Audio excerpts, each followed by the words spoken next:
So, you're gonna go out there, you're gonna say goodnight, I've had a very lovely evening. Walk out the door, get in the car, go home, jerk off, and that's all you're gonna do. Before you all tear me limb from limb, I want to make one thing clear. I like this movie. Some could even say I enjoyed it, but I do think it's a tad overrated. Pulp Fiction debuted in 1994. I was born 10 years after that, so the film's been referenced in all sorts of media my entire life. In high school, I had tons of people recommend Pulp Fiction to me, but I never got around to it.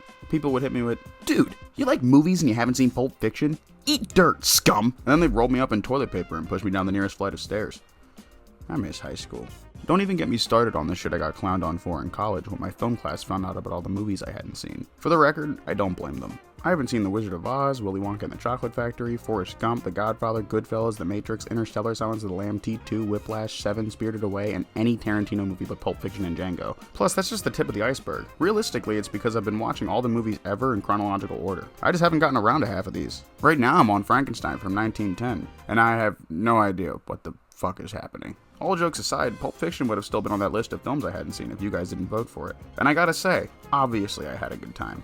Before I start getting into in-depth details, if you haven't seen it, don't watch the rest of this video. Go watch the movie. I'm giving y'all plenty of time to stop watching. Alright, we good? Let us proceed.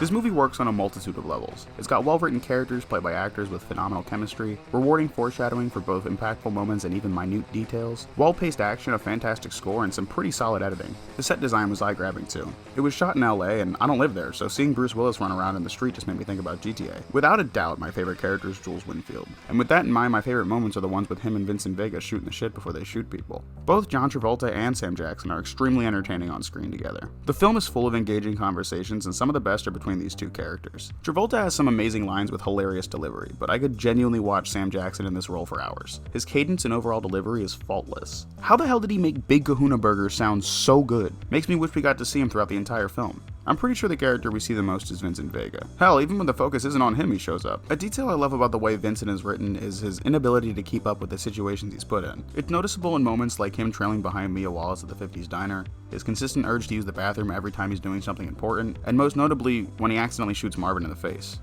Oh man, I shot Marvin in the face. Why the fuck did you do that? Well, I didn't mean to do it, it was an accident. Vincent's almost always inadvertently acting to his own detriment, like him shooting Marvin in the face and him having to save Mia from a nearly lethal drug overdose. We're shown pretty early on that Vincent's a heavy drug addict, which can pretty much explain all of his behavior throughout the entire film. He just always seems dazed and is completely cool with it because of the heroin. I think King Kimwart put it best. John Travolta in this entire film looks like he accidentally walked onto set and they didn't notice, so the editors just decided to keep him in. His nonchalant attitude and lack of awareness is overall what ends up getting him killed.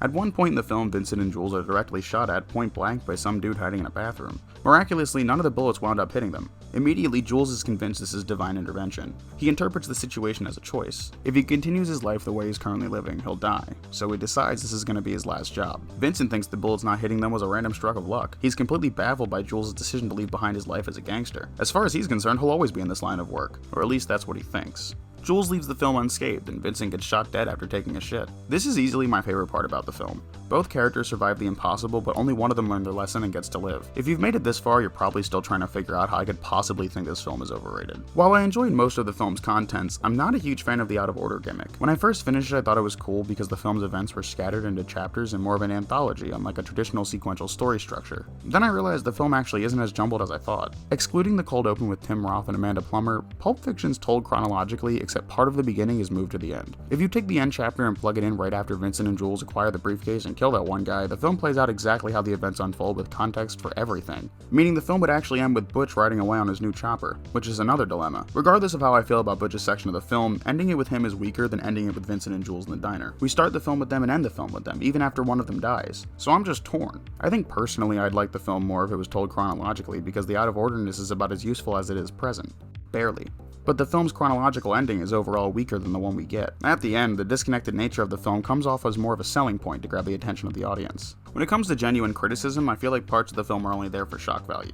Given when it was released and it being Tarantino's second film ever, it seems like that's exactly what the point was, to get a reaction out of people. Tarantino loves making people uncomfortable just because he can, but that's like my main gripe with it. In my opinion, if you're intentionally making something shocking and you succeed at shocking me, that doesn't necessarily mean it's good, it just means it's good at being shocking.